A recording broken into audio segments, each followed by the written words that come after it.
Bon mercredi à tous, édition du 17 mars 2021. Bienvenue à cette autre édition du Balado du Centre-Ville, toujours accompagné de l'excellent Max Boudreau. Et pour l'occasion, on a invité le grand patron du basketball à RDS, Mathieu Jolivet. Donc, Max, on va faire attention, parce que quand le grand patron est là, on doit faire attention à ce qu'on dit. On va vous le voyer, Monsieur Jolivet. Oui, là, je vais me faire Comment ça faire va, des Mathieu? t-shirts bientôt si ça continue. Ça va, vous autres? Écoute, Mathieu, si t'es pour te faire un t-shirt, c'est parfait. Écoute, je suis même prêt à payer. Tu sais, j'ai déjà fait faire un t-shirt avec ta photo. Est-ce que tu l'as encore, d'ailleurs? Ma fille le porte encore à l'occasion comme chandail de nuit, si tu veux. Alors, il a duré et je vois Ça doit être encore ma bizarre, face quand même. apparaître sur un t-shirt. C'est un peu particulier, je vais te le dire. Merci encore quelques années plus tard. C'est bien gentil. Ça me fait un grand plaisir, Mathieu. Donc, dans cette édition du Balado du Centre-Ville, on va revenir sur le match des étoiles, le concours d'habileté également, sur une séquence plutôt difficile pour les Raptors de Toronto. À 8 jours seulement, si vous nous regardez ou si vous nous écoutez, donc mercredi le 17, à 8 jours de la date butoir des transactions, on devrait avoir une édition spéciale du Centre-Ville en Facebook Live également à compter de 15h jeudi prochain. Ça reste à être confirmé, mais on devrait être là et par la suite, on va reprendre l'horaire régulier du Balado du Centre-Ville. Donc, messieurs, si vous voulez bien, j'aimerais faire un retour sur le match des étoiles, match des étoiles et concours d'habileté qui a été présenté sur les ondes de RDS2 le 7 mars dernier. Et Mathieu, pour une première fois, tu étais en régie pour nous guider un peu. C'est beaucoup de basketball, c'est de nombreuses heures et tu as beau te préparer, du moins, je parle par expérience personnelle, tu as beau te préparer du mieux que tu peux, tu n'as aucune espèce d'idée de ce qui va arriver. On a des heures approximatives de la part du réseau américain. C'est une grosse soirée de basketball, mais c'est difficile un peu à planifier. Oui, ben c'est pour ça que je suis allé donner un petit coup de main, Alex, parce que je me mets dans ta chaise. J'ai déjà été dans ta chaise. On alterne essentiellement d'une année à l'autre qui va décrire. Puis je le sais à quel point c'est pas évident, un petit peu stressant en fait de ne pas savoir combien de temps on va avoir entre l'enchaînement des événements. Puis cette année, pas besoin de vous le répéter, mais pour ceux qui l'ignorent, c'est la première fois qu'on combinait tout ça en une seule soirée. C'est devenu essentiellement un long show de 4h30 sans arrêt avec les habiletés. On avait enlevé le concours de dunk pour l'envoyer à la mi-temps. Le plan que TNT nous avait envoyé d'avance a changé sans qu'ils nous avisent du changement le jour même. Donc là, l'enchaînement, en tout cas, c'est compliqué, c'est de la gymnastique, mais c'était une super belle soirée, justement, de le partager. Il y a pas mal il y a un bon nombre de gens qui nous ont écoutés à la télé. Puis veux pas, ça demeure un beau spectacle. T'sais, les gens, on pourra rentrer dans les détails dans les prochaines minutes sur les critiques un peu qu'on peut apporter à l'événement. Est-ce que c'était époustouflant? Est-ce que le match était aussi serré que l'an passé? Non.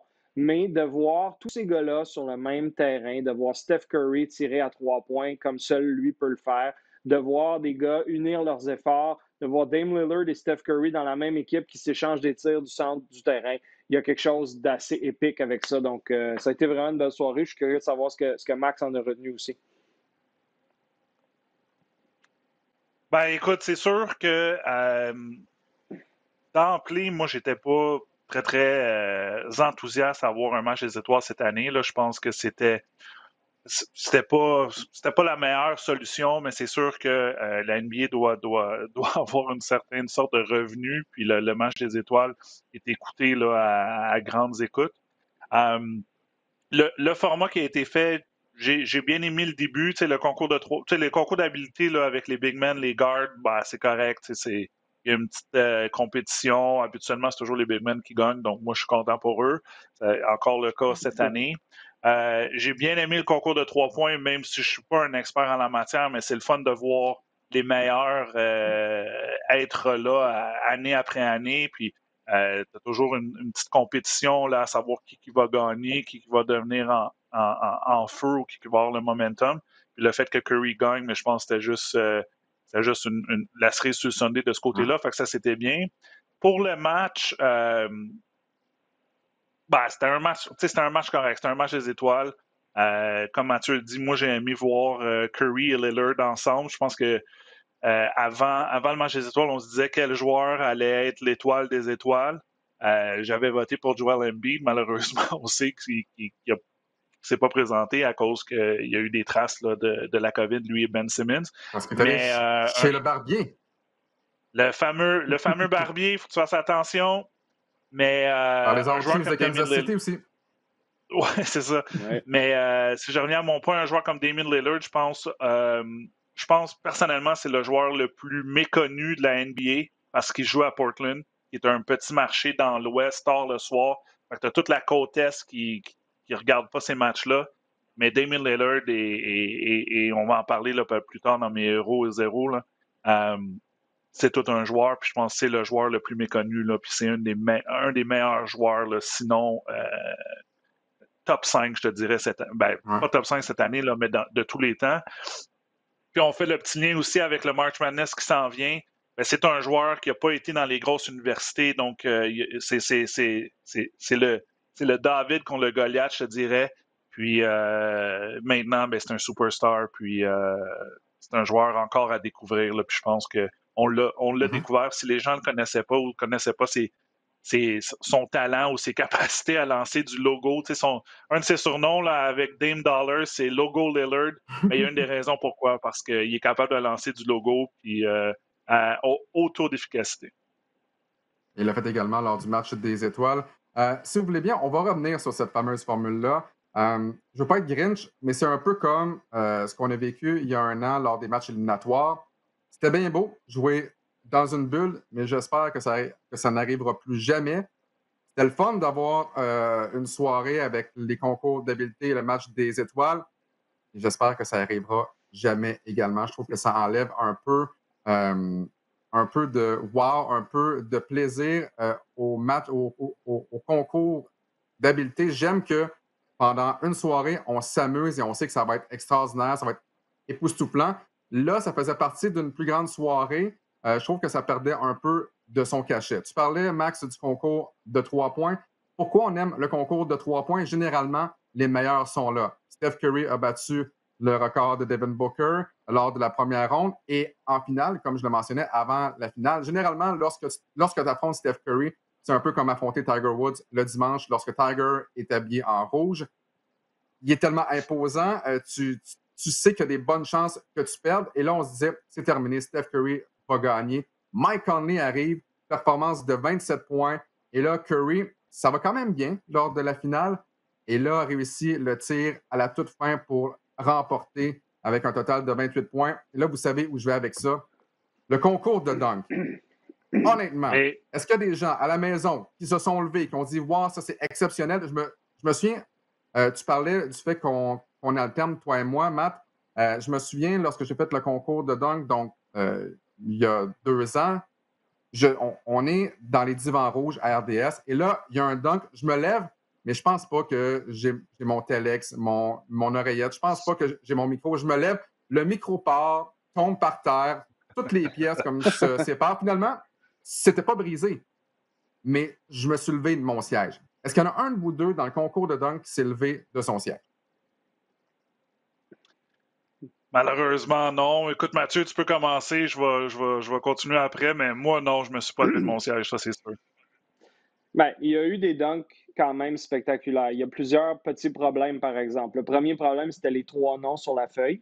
Juste le fait qu'il y ait 3 noms, ça enlève un peu de variété, mais clairement, il fallait que ça rentre dans le cadre de la mi-temps du match. Donc, les jeux ils étaient plus limités. Ensuite, ce sont des gars que les gens ne connaissent pas. Obi Toppin, Anthony Simons, Cassius Stanley, des gars super athlétiques. Il y a eu quelques beaux dunks de Toppin ou Simons. Mais il n'y avait pas le facteur wow avant que ça commence. Il n'y avait pas le facteur anticipation de wow, quelle soirée ça pourrait être. Et donc, ça enlevé au cachet. La deuxième chose que moi je veux dire, c'est les joueurs autour du terrain d'habitude pour un concours de dunk, avec les partisans, avec l'effervescence de tout ça, c'est ça le charme du concours de dunk. Donc là, tu avais les manœuvres, mais tu n'avais pas l'espèce de frénésie de 15 joueurs se lèvent pour aller sauter sur le gars après qu'il fasse un dunk incroyable, qui rajoute à une espèce de wow. Donc ça, c'était gros pour moi, que ça manquait définitivement. Et l'autre question que je me pose au travers de tout ça, c'est pourquoi est-ce que les gros noms veulent de moins en moins participer? Parce que quand tu retournes dans le temps, la majorité des gros noms dans l'histoire de la NBA, les Michael Jordan, les Kobe Bryant, tous ces gars-là, Vince Carter, ils l'ont fait le concours de dunk. C'était important pour eux d'avoir leur nom sur ce trophée-là puis d'avoir des faits saillants qui allaient jouer en boucle pour le reste des temps. Puis là, on dirait que les jeunes sont de plus en plus craintifs. Pourquoi est-ce que Zion... On dit que Zion a hésité longtemps, puis il a fini par refuser. Est-ce qu'il a refusé parce qu'il sentait qu'il n'allait pas avoir la frénésie? Est-ce qu'il a refusé parce qu'il sentait qu'il ne pouvait que décevoir par rapport à des attentes impossibles? Moi, j'aurais aimé ça que Zion participe parce que là, on aurait eu le facteur anticipation, on aurait eu le facteur wow. On l'a vu dans des concours de dunk sur YouTube quand il était à l'école secondaire, puis on ne l'a pas revu refaire rien de ce genre-là depuis en exhibition.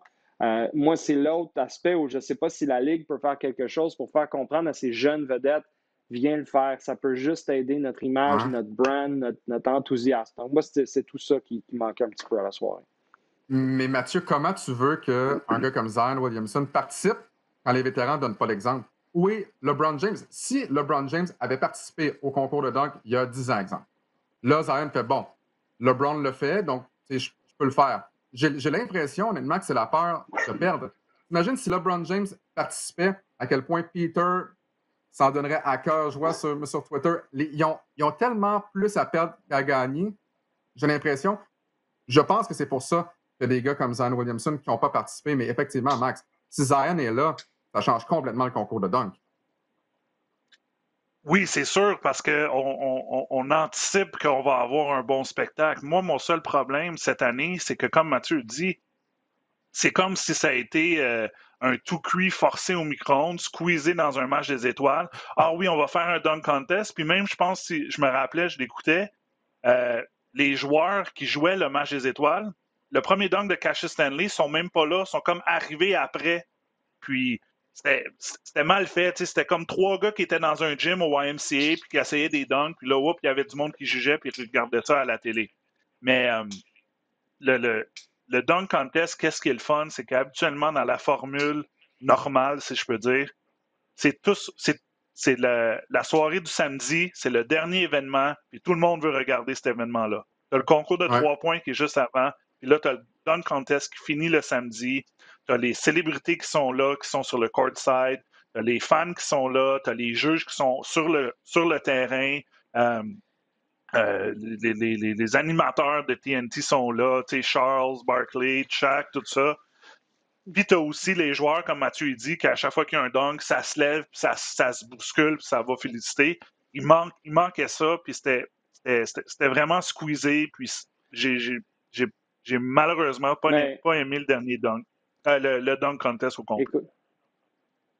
Écoutez, les gars, il y a une bonne vieille expression américaine, money talks. Alors, c'était très simple. Les joueurs et les propriétaires et la Ligue se sont tous parlé probablement un mois et demi avant le week-end des étoiles, alors que tout le monde pensait que ça allait être annulé par défaut, ce qui aurait été plus logique sur le plan humain. Et ils se sont tous dit, si on sacrifie le week-end des étoiles, parce que c'est un week-end dans son ensemble, on perd X millions de dollars. C'est ça que TNT, le réseau diffuseur, qui a les droits pour ça, nous donne à chaque année pour ce week-end-là. Est-ce qu'on est prêt à perdre ça? Et ils ont tous évidemment dit non. Donc, après ça, tu te dis, on ne peut pas le faire dans la formule classique, on ne peut pas avoir toutes les personnes qu'on aurait eues autour, on ne peut pas en faire un événement de 3 jours avec des célébrités, avec le samedi soir, comme Max dit, cette frénésie-là qui est à part du match. On ne peut pas tout faire ça, mais on peut quand même avoir notre argent télé. Est-ce qu'on veut l'argent télé? Oui. Voici le meilleur qu'on peut faire pour avoir cet argent télé-là. Je n'ai pas vu les codes d'écoute aux États-Unis. C'est sûr qu'il y a des gens qui ont écouté. Est-ce qu'il y a eu autant que TNT aurait voulu, autant qu'ils auraient eu sur 2 soirs avec les dunks, puis les samedis, puis tout ça? Sûrement pas. Mais ils ont récupéré de l'argent. Et c'est là que c'est difficile des fois de dissocier le côté business du côté spectacle puis du côté humain. Humainement, il n'aurait pas dû avoir ça. On l'a vu avec l'histoire de Simmons et Embiid. Probablement que ça aurait pu être évité s'il n'y avait pas eu le week-end des étoiles. Ensuite, sportivement, spectaclement, c'est pas un mot, je le sais, mais je viens de l'inventer pour la cause. C'était pas la même chose non plus. Mais la business a eu le dessus sur tout ça. Ils ont récupéré tout leur argent ou la majorité de leur argent de TNT. Puis malheureusement, des fois, c'est comme ça que le sport professionnel se débrouille. C'est clair qu'ils ne veulent plus ça, là, la Ligue. Ils veulent retourner à la vieille formule l'année prochaine. Ils veulent que les gens aillent s'installer dans une ville comme Atlanta pendant 4 jours, puis que la ville veut les retombées économiques, puis qu'ils veulent étirer ça à la télé, puis ils veulent que Charles Barkley et Kenny Smith soient aux abords du terrain en train de crier aux joueurs ou en train de juger le concours de dunk sur le terrain et non pas au perché. Ils ont fait tout ce qu'ils pouvaient, la Ligue. C'était beau dans les circonstances. mais les circonstances étaient nettement moins attrayantes. Et on l'a vu également lors des matchs éliminatoires dans la bulle, le fait de ne pas avoir de partisans, on s'y habitue un peu lors des matchs, quoique dans certains amphithéâtres de l'NBA maintenant, on a le droit d'avoir des partisans, mais dans un match des étoiles, dans quelque chose qui est fait justement pour les partisans, et notamment dans les concours d'habileté, cette effervescence-là n'est absolument pas là. Donc, un concours de dunk à peu près silencieux, est-ce que ça passe bien à la télé? Je ne suis pas certain, mais comme tu l'as dit, Mathieu, c'est certain que la NBA veut revenir à une formule normale l'an prochain. On va se croiser les doigts pour que ça arrive. Avec la vaccination de masse au Canada et aux États-Unis, ben, ça devrait arriver. On va basculer, si vous le voulez bien, au match des étoiles. Euh, et c'est un peu là où j'ai un problème avec le format aussi. Hein. C'était beaucoup de basketball, c'était 5 heures. Donc, qui de nos jours va rester 5 heures devant un téléviseur? Je ne sais pas à quel point les codes d'écoute aux États-Unis étaient bonnes pour la deuxième demi, mais ça s'est terminé quand même tard. On demande aux gens à la maison de rester devant leur télé pendant 5 heures. Qu'est-ce que vous avez pensé, malgré tout, du match des étoiles, notamment avec la performance de Steph Curry et Dame Lillard? Ils se sont échangés les tirs du centre-ville, de la banlieue, de très, très loin. Giannis Antetokounmpo, également, qui a été nommé le joueur par excellence de cette classique annuelle. 35 points pour Giannis, 16 en 16. Il est devenu le premier joueur de l'histoire du match des étoiles à tirer pour 100% en ayant tenté plus 10 tirs ou plus. Donc, j'aimerais avoir votre avis tout simplement sur le match. Est-ce que, malgré le fait que ça n'a jamais vraiment été serré, les gens à la maison, et même vous, en avez eu pour votre argent, entre guillemets? Vas-y, Max. Oh, bah, écoute, je te dirais, j'en ai eu pour la moitié de mon argent. Donc, la moitié de ton sac les joueurs, de chips à 2 piastres? Ben, exactement. Je veux dire, c'est comme si l'année passée, ils ont mis la barre tellement haute que mes attentes personnelles, si je peux dire, étaient OK, ça va être pareil. Il y a un petit peu d'animosité. T'as les deux capitaines qui choisissent leurs joueurs. T'as LeBron qui dit moi, je veux pas prendre aucun joueur de Utah. Fait que, tu vois déjà qu'il y avait une petite rivalité, là, si on peut dire. Je sais pas si les médias ont grossi ces histoires-là. Mais lorsque le match est arrivé, le premier quart, c'est fini seulement par un. Fait que c'était encore serré. Le deuxième quart, ça a été un blowout total, 60 à 41. Mais tu vois que, je sais pas, les joueurs étaient peut-être pas autant motivés. C'est comme s'ils étaient dit, OK, on doit être là parce que la Ligue nous l'impose, parce que la Ligue va avoir ses revenus, que on veut être là, puis on veut gagner. Je sais pas, c'est sûr que c'est dur à comparer versus l'année passée. Tu n'as aussi pas les partisans qui te donnent un petit boost aussi local sur place. Mais tu sais, j'ai aimé le spectacle. Là. J'ai aimé les tirs du 3 points pas possible. Tu sais, à chaque fois, Giannis qui réussissait des dunks après des dunks, tu te dis, OK, il va manquer un de ses tirs. Puis le pire, c'est qu'il a réussi 3 tirs de 3 points, puis je pense qu'il en a banqué 2 de ces 3-là. Fait c'était cette petite histoire-là pendant le match que tu voulais continuer à regarder, dire, hey, il va-tu battre le record? Est-ce qu'il va finir à 100% d'efficacité? Fait cette petite histoire-là du match était le fun à regarder. Tu avais Curry et Lillard aussi, mais tu as aussi d'autres joueurs que, pour pas les blâmer, mais Julius Randle, de Montes Sabonis, c'est pas des joueurs, c'est pas un format de match qui les met en évidence. C'est des joueurs dos au panier la plupart du temps qui ralentissent le jeu, pas les plus athlétiques, c'est pas ceux-là qui vont tirer des 3 points. Donc, tu avais un mélange des deux, mais comme je te dis, si tu te fies à l'année passée, c'est sûr que c'est en dessous de mes attentes, mais le match lui-même, il y a eu quelques petites histoires dans le match qui a fait que j'ai regardé là, jusqu'à la fin du quatrième quart. Mathieu, qu'est-ce que tu en as Moi, je pensé, dirais toi? qu'il manquait un peu, il manquait un peu de Kyle Lowry. Parce que, comme Max dit, les attentes de l'année passée avaient été levées d'une coche parce que là, on avait un nouveau format, on avait un objectif de points à atteindre et on avait surtout plein de gars qui voulaient vraiment gagner. Et je pense que Larry avait un peu donné le ton en prenant des charges offensives. Ça jouait de la grosse défensive. À la fin, ça s'est fini sur un lancer franc à Chicago il y a un an, tellement c'était serré, puis tellement ça jouait dur, puis ça voulait gagner. Et là, ben, cette année, parce que des gars comme Larry n'étaient pas là, parce qu'il n'y avait pas de foule, comme dit Max, parce qu'il y avait des absents. Tu veux pas, LeBron a joué, mais il ne jouait plus à la fin. Embiid et Simmons n'étaient pas là. Durant était blessé. Davis était blessé. Fait que là, tu avais un autre coche de gars qui était un petit peu moins excitant à voir jouer. Zion n'arrêtait pas de rater des dunks en début de match. Il était clairement nerveux. Donc là, tu avais une coche de moins, tu avais un petit peu moins d'intensité. Là, c'était pas assez serré après 3 quarts pour que le 4e quart soit aussi relevé. Parce que si le 4e quart avait été proche, je pense qu'on aurait vu plus de défensive, plus d'intensité. Mais là, il y avait comme 23 points d'écart. Fait que tu sentais que c'était impossible pour l'équipe de revenir, l'équipe de Durant, même si Durant n'était pas là. Bref, il y a eu un paquet de petits détails. En bout de ligne, comme j'ai surtout trippé à la fin avec Curry et Lillard qui se sont dit, bon, on va finir ça de 40 pieds, là, ce match-là, ça va être super le fun. Ça, c'est impressionnant parce que ça n'arrivait pas dans la Ligue là, il y a 10, 15, 20 ans. Là. Tu tirais du centre quand il restait 2 secondes puis tu garochais le ballon. Là, tu tires quasiment du centre parce que tu sais que tu es capable d'en réussir un pourcentage potable. Ça, c'est complètement débile. Donc, tout ça mis ensemble fait que j'en ai eu moi aussi pour à peu près la moitié de mon argent. Je suis quand même content que ça ait eu lieu dans les circonstances. Ça permet à la Ligue aussi d'apprendre certaines leçons puis de peut-être comprendre. Parce que pour revenir rapidement au dunk, tu as raison. Si LeBron participe à ça il y a 10-12 ans, il continue dans la lignée des joueurs vedettes pour qui c'est important, comme cela a été pour Michael Jordan, Vince Carter, Kobe Bryant. Et là, tout d'un coup, on dirait que parce que LeBron n'a pas endossé cette compétition-là comme étant un droit de passage essentiel pour les vedettes de la Ligue, les autres qui ont suivi n'ont pas vraiment vu l'urgence de le faire non plus. Et là, ben, Zion ne veut plus le faire. J'espère que la Ligue va être capable de dire, regarde, fais-le une fois. Là. Puis c'est pas grave si tu ne gagnes pas. Là. Si tu as un dunk mémorable, là, ça va avoir valu la peine. Puis nous, ça nous aide à le garder relevant, entre guillemets, cet événement-là, parce que c'est un peu ça le danger en ce moment. Et je pense pas que les critiques envers Steve Nash soient correctes, mais je compare ça un peu avec Steve Nash et l'équipe du Canada. Il y a tellement de jeunes et de moins jeunes qui ont dit ben, moi, je ne veux pas jouer pour le Canada. Steve Nash, est-ce qu'il donnait l'exemple? Non.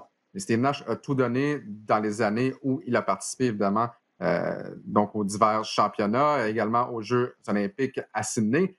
Mais est-ce que Steve Nash a donné l'exemple par rapport à la formation du Canada? Non. Et je vois que c'est la même chose du côté du concours de dunk. Ça prend quelqu'un pour donner l'exemple. Comme tu le dis, Mathieu, si LeBron James avait été là préalablement, je pense qu'il y aurait eu de meilleures chances que Zion Williamson,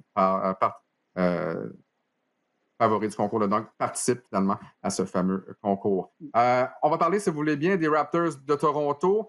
Ça va pas très bien, messieurs, à Tampa ou à Toronto, selon comment vous prenez la chose. Les Raptors ont perdu 7 de leurs 8 derniers matchs. Ils ont perdu leurs 5 derniers. La COVID, évidemment, n'a pas aidé. Siakam a raté les 6 derniers matchs. Van Vliet, Mecca, Flynn ont raté 3 des 5 derniers.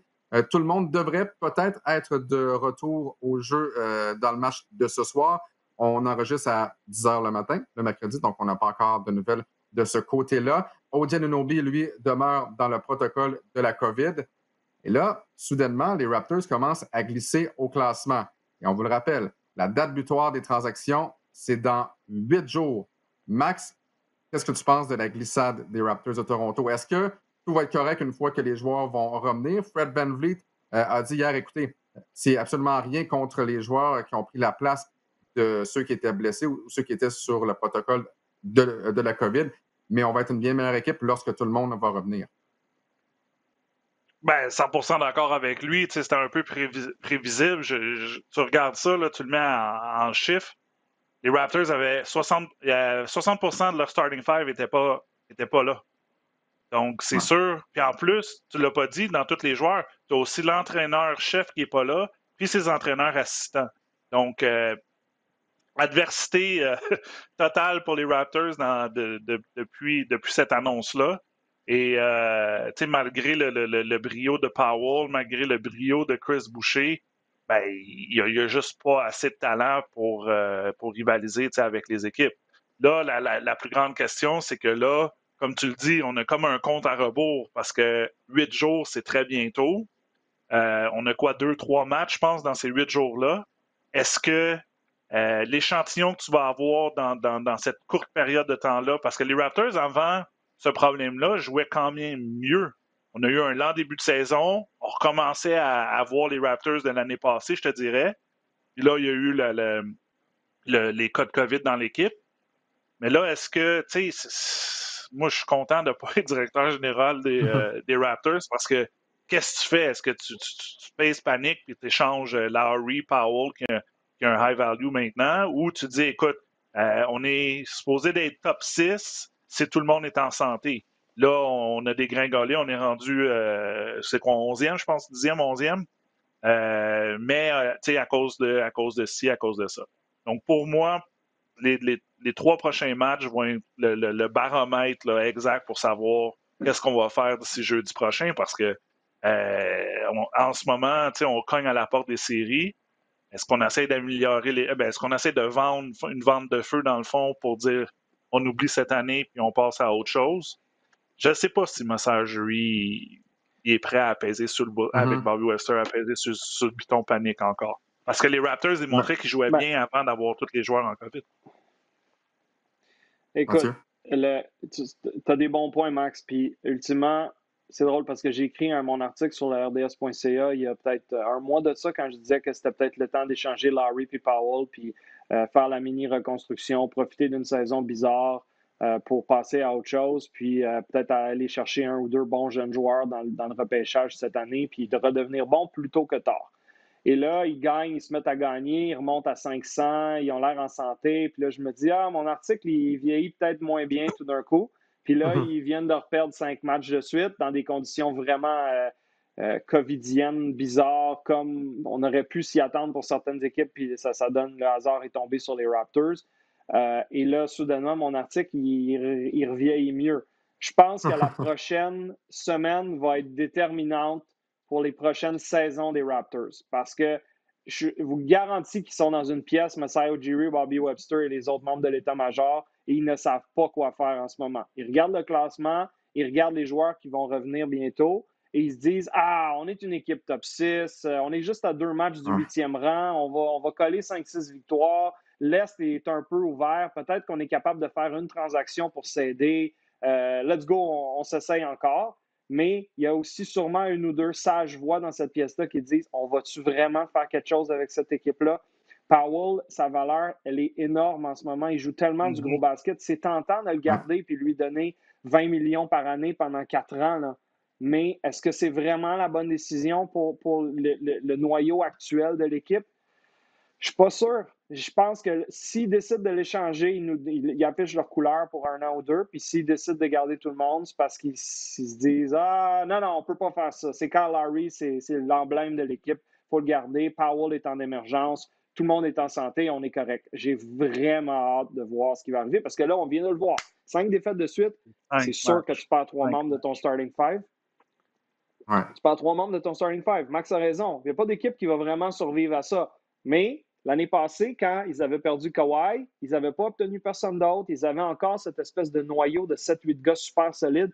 Ils ont été fantastiques dans tous les genres de raz-de-marée de la saison. Et là, tu atteins un peu ta limite. Donc, comme tu mentionnais, les Raptors de Toronto sont 11e. Et moi, ce qui me fait vraiment peur, c'est la profondeur des Raptors de Toronto. En l'absence donc de plusieurs membres du 5 partants, il n'y a personne, à part Powell et Chris Boucher, honnêtement, là, qui ont réussi à se lever. Tous les autres ont eu de bonnes chances, de bonnes minutes. Il y a plusieurs joueurs là, qui ont eu plus de 20 minutes par match pour ne faire absolument rien. Donc, pour moi, c'est un peu ça aussi qui me fait peur. C'est la profondeur des Raptors. Même quand tout le monde est en santé, à quel point cette formation-là en série sera capable vraiment de pouvoir se rendre loin. Mais pour parler un peu de ton point, Mathieu, ce qui dit, c'est que ça, c'est une formation, les Raptors qui ont battu les Bucks de Milwaukee, qui ont battu les Nets de Brooklyn avec, entre guillemets, Kevin Durant. C'était le fameux match de la COVID. On a battu les Sixers également. Donc, on est capable de battre ces formations-là. On est capable de les battre 4 fois en 7 matchs. C'est la grande question. Mathieu Delvet, merci beaucoup pour ton temps parce que je sais que le devoir t'appelle ailleurs. Donc, merci encore une fois pour ton passage au balado du Centre-Ville. C'est toujours très apprécié. Toujours un plaisir, messieurs. Beaucoup de bon basket sur nos ondes au cours de la prochaine semaine. Jeudi, dimanche, mardi, vous ferez tous les deux des matchs, moi aussi. Donc, on a hâte de continuer là, avec cette deuxième portion de saison en espérant que les Raptors vont être en santé puis que les équipes en général vont éviter les problèmes de COVID. Donc, on se reparle très bientôt. Merci, Mathieu. On se revoit bientôt. Salut Mathieu. Donc, Max, cette semaine, tu sais, c'est le March Madness qui commence. Malheureusement, pour toi, je sais que tu as un parti pris. Buffalo ne participera pas à cette grande danse printanière. Ça n'a pas très bien été en finale contre Ohio dans le MAC. Mais malgré tout, ton équipe va aller au NIT, c'est bien ça? Exactement. Puis là, on a un petit pari sur le côté. Je ne sais pas si je dois le dire, mais Avec qui? si on gagne notre premier match avec Will Archambault, notre collègue, parce que Ah! Davidson et Buffalo, si on gagne leur premier match, vont jouer un contre l'autre. Donc, il y a un petit side bet sur le côté pour ça. Mais écoute, comme tu l'as dit, meilleur tournoi de l'année, meilleur moment. C'était un partisan de basket, le tournoi du March Madness. Très déçu que mon université ne s'est pas rendue, mais je suis quand même très fribile là, à l'aube là, du tournoi qui commence dès demain. Puis on a aussi, il faut le mentionner, là, on a quelques Québécois et Québécoises aussi qui vont participer dans le tournoi. Dans des bonnes équipes qui ont des chances de peut-être aller loin là, dans le tournoi. Donc, j'ai très hâte de voir là, leur performance là, sous les projecteurs. Ouais, donc du côté masculin des Québécois, Keyshawn Barthélemy qui va jouer samedi midi 15. Donc, il joue pour Colorado. Ce sera contre Georgetown. Donc, Colorado, 5e tête de série. Georgetown, 12e. Olivier Maxence Prosper va jouer vendredi à 21h20. Clemson, 7e tête de série contre Rutgers, 10e tête de série. Quincy Guerrier joue pour Syracuse, 11e tête de série contre San Diego State, 6e tête de série, vendredi à 21h40. Et Chris Duarte, 21h57 samedi. Chris est né à Montréal, mais a été élevé en République dominicaine. Donc, c'est le 4e Québécois du côté des hommes. Du côté des dames aussi, il y en a. Il y en aura d'ailleurs au premier tour. Sarah Tebiasu va affronter Keandra Brown. Donc, VCU contre Indiana. On a également Maëlle Gilles, une ancienne de l'Université Montmorency, qui joue pour Rod, qui sera en action. Donc, beaucoup de membres. Il y a beaucoup de joueurs et de joueuses de basketball qui proviennent du Québec qui participeront au March Madness, tant dans le volet masculin que dans le volet féminin. Malheureusement, pour l'autre Québécois, Bénédicte Mathurin, qui joue du côté de l'Université Arizona, son équipe ne participera pas au March Madness. Elle s'est exclue finalement. Mais chose certaine, Max, Bénédicte Mathurin a vraiment connu une très bonne première saison avec les Wildcats de l'Université Arizona. Ah, tout un joueur. Écoute, je me souviens, j'étais sur le plateau avec Peter et Mathieu lorsqu'ils avaient décidé d'aller jouer pour les Wildcats. Puis j'y avais parlé, tu sais, il était un peu gêné. C'est sûr que c'est la première fois que tu vas dans un studio, c'est grand, tu sais pas quelle caméra regarder, tout ça. Mais tu voyais là, qu'il était très fier d'aller à cette université-là. Puis je lui ai dit, est-ce que tu penses que tu vas jouer beaucoup la première année? Il dit, ah oui, je vais tout faire pour jouer. Puis écoute, tu dis que c'est sa première année, c'est peut-être sa dernière année. Ouais. Bénédicte joue très bien, puis il est dans les pourparlers là, pour être un choix peut-être de. Ben, tout dépendamment là, comment il fait dans les combines, mais s'il décide de se déclarer pour le draft, mais pour être un choix de première ronde, tard de première ronde ou deuxième ronde. Donc, le destin est entre ses mains. Je ne sais pas qu'est-ce qu'il va choisir comme option. Ouais. C'est un peu difficile de voir Arizona pas au tournoi, là, mais on sait qu'ils ont eu quelques scandales dans les années, je pense que c'est 2-3 ans, et ils ont décidé là, de s'exclure du tournoi parce que je pense qu'il y avait une chance de participer, ça c'est sûr, et peut-être se rendre loin. Puis c'est sûr que c'est toujours un meilleur moment pour avoir une belle performance qu'au March Madness. Mais j'ai pas peur pour Bénédicte. Là, la décision qu'il va prendre, là, je suis sûr qu'il va être à l'aise avec. Puis écoute, je le vois dans la NBA. Là, si c'est pas l'année prochaine, ça va être dans 2 ans. Donc, pour ceux qui n'ont pas eu la chance de regarder le match des étoiles, le concours d'habileté sur les zones de RDS2, pendant les 5h30 où on a été en ondes, finalement, on a eu la chance de s'entretenir avec Bénédicte Mathurin pendant une dizaine de minutes. Et justement, ben, on se laisse sur cette entrevue-là. Pour notre part, Max, on se retrouve, on se croise les doigts jeudi prochain à compter de 15h pour une édition spéciale du balado du Centre-Ville consacrée 100% à la date butoir des transactions dans la NBA. Max, encore une fois, ça fait un plaisir et on se retrouve pour cette édition spéciale dans une semaine. Mais pour le moment, l'entrevue avec Bénédicte Mathurin. Salut, ça va bien, toi? Ça va bien, Bénédicte. On va revenir sur ta saison dans un instant. Mais tout d'abord, parce que c'est justement la grande journée des étoiles, la grande soirée des étoiles. Pour toi, lorsque je te parle du concours de dunk, lorsque je te parle du match des étoiles, quels sont tes souvenirs peut-être là, qui te reviennent en mémoire? Il y a beaucoup de souvenirs qui me reviennent en tête quand je pense au All-Star Weekend. Je pense que l'année passée, je suis passé à Chicago, quand on était au Basketball Without Borders. Un camp qui ramène les jeunes qui viennent de différents pays à un camp, puis on joue contre. Puis je suis passé au All-Star Game, alors c'est vraiment un bon moment pour moi. J'ai eu l'opportunité de voir des gros joueurs comme LeBron James puis Giannis. C'était vraiment amusant. Puis, honnêtement, c'est une grande chance et je pense que tout le monde ici sur ce plateau aurait aimé avoir la même chance que toi l'année dernière du côté de Chicago. Parlons maintenant, si tu le veux bien, de ta première saison avec les Wildcats. Comment ça s'est déroulé, surtout que c'était une saison spéciale en raison de la pandémie? C'était une saison pas comme les autres, je peux dire. Il y a eu des hauts, il y a eu des bas. Ouais, comme j'ai dit, il y a eu des hauts, il y a eu des bas. C'était vraiment... au début, c'était vraiment difficile de m'adapter avec l'équipe. Quand j'étais là, j'étais pas vraiment concentré, mais après ça, j'ai commencé à m'habituer avec l'équipe. Je trouve que c'était amusant comme première saison. C'était un peu difficile parce qu'on a eu beaucoup de joueurs qui viennent de différents pays. Alors c'était comme la chimie n'était pas très là au début, mais par la suite ça a commencé à mieux se passer. Puis on a commencé à avoir une belle saison. Ben, le 14 janvier, ton entraîneur-chef Sean Miller t'insère comme partant pour la première fois de la saison contre Oregon State. Tu connais un match de carrière, 31 points, du centre-ville, tout le match. C'était incroyable. C'était comment tes émotions durant ce match et après la rencontre? Avant le match, parce que le 14 janvier, c'est la fête de ma soeur. Et je l'ai appelé avant le match, je lui ai dit que j'allais donner tout ce que j'avais en moi pour avoir un bon match. Puis j'ai fait en sorte que j'ai donné tout ce que j'avais. Ma soeur, c'est shooter, alors j'ai fait en sorte que j'ai réussi mes 3 points. Puis durant le match, je pensais que le fait qu'il m'a inséré dans les 5 premiers partants, pas que j'avais quelque chose à prouver, mais il fallait que je démontre que je suis prêt. Déjà avant le match, quand je suis concentré, j'ai continué de faire ce que j'ai à faire.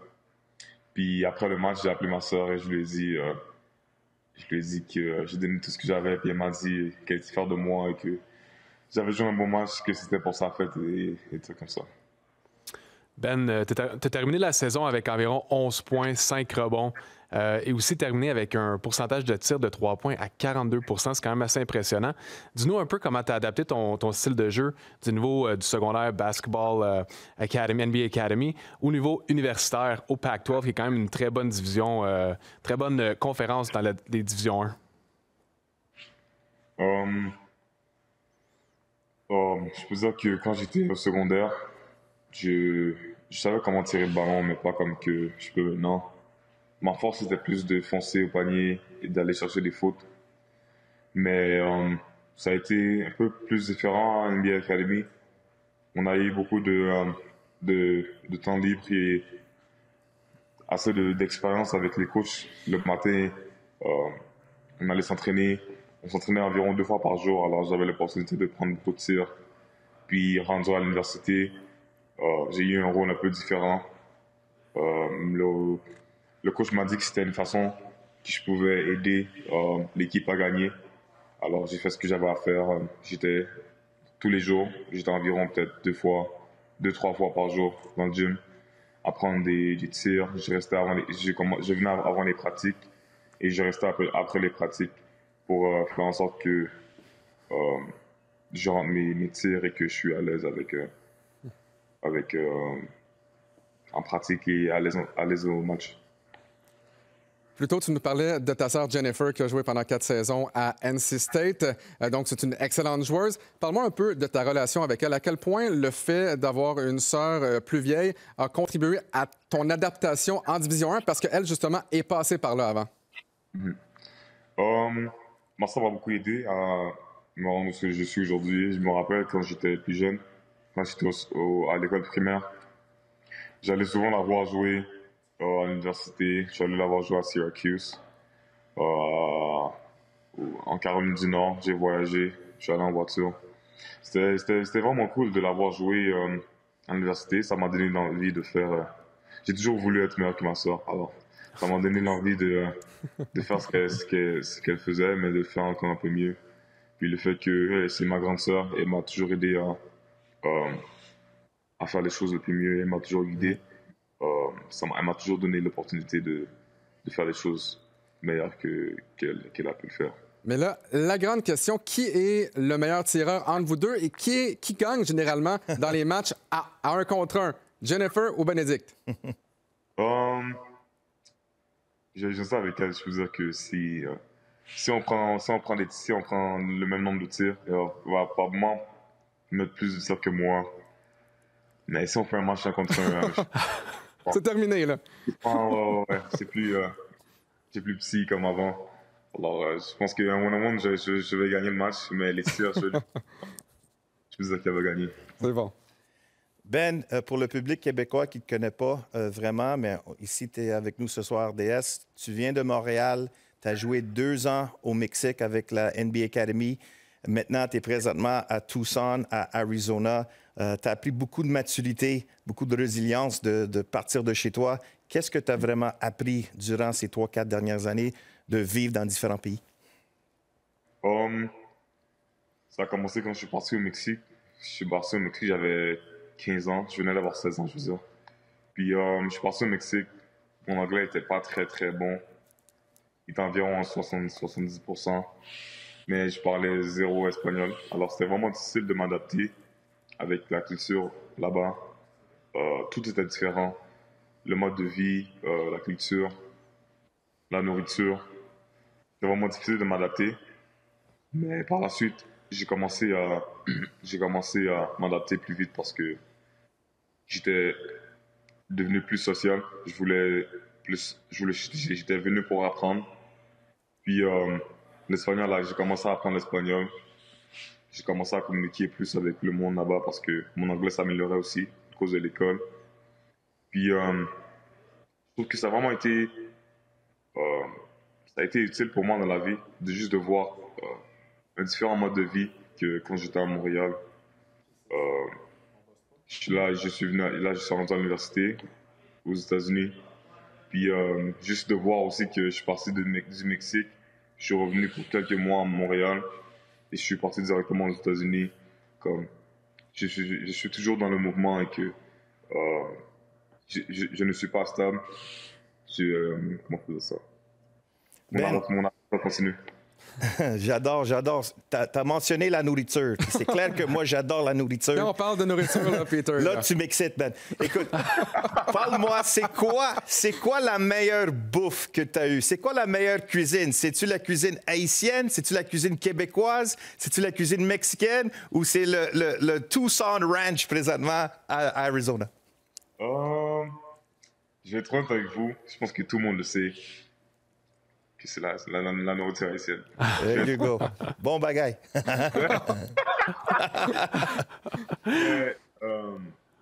Bon, Ben, on va passer à autre chose. On parle encore de basketball et aussi des beaux souvenirs. Regarde, moi, des souvenirs que je me souviens quand je jouais dans la NCAA, c'est quand je jouais contre mes anciens coéquipiers. Je jouais contre Negus McKenna lorsqu'il jouait avec Western Carolina et moi, j'étais avec Davidson.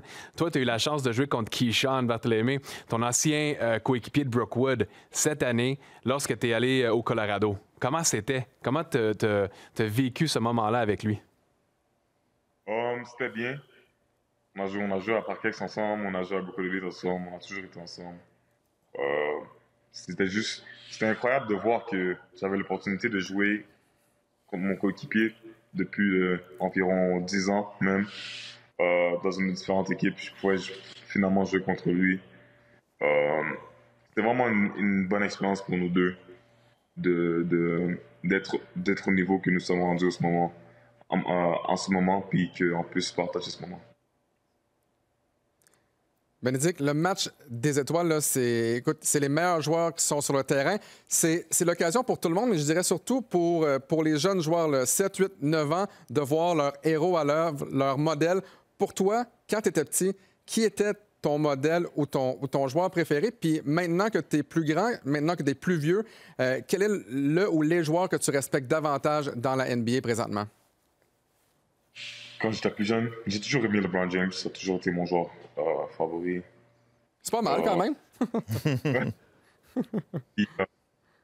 Ouais, j'ai toujours voulu le rencontrer en face. L'année passée, j'ai eu l'opportunité de le voir.